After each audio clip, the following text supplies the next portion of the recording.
parte de este equipo.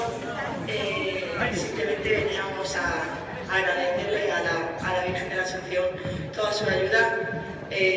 Gracias a ella pues hemos conseguido también este gran título que representa tanto para este pueblo. Y nada, simplemente eso. Muchísimas gracias a todos y a la Virgen de la Asunción. Muchas gracias.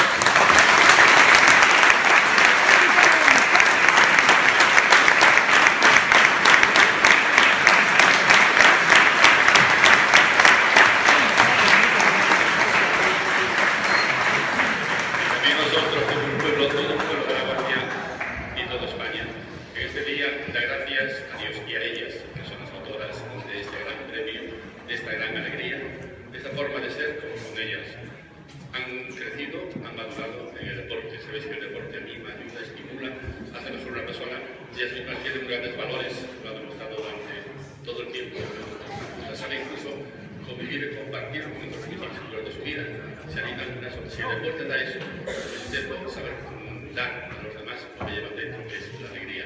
Por eso la guardia se alegra, se llena el tiempo de esa forma interior de darse a los demás. Y que toda España, y fuera de España también, desde ayer han reconocido que aquí hay un lugar, la guardia. Y hay un equipo grande, noble, bueno, generoso y esforzado que ha sido llegar hasta el final de todo, dando un gran renombre a un pueblo y un gran renombre al deporte.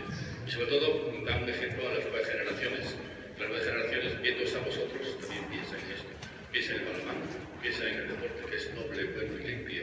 Y piensan saber compartir las cosas que tenéis todos los días, que son otras, que eso es grande en los tiempos de hoy. Saber compartir, saber pegarse, saber escuchar, saber decir las cosas, por lo que es un gran mérito. Y de verdad que os felicitamos, os animamos a que sigáis adelante, que des ese ejemplo grande, profundo, de unas chicas que han sabido luchar, han sabido dar a la vanguardia un renombre especial en España y en el mundo. Gracias a todos nosotros, aquí las tenemos.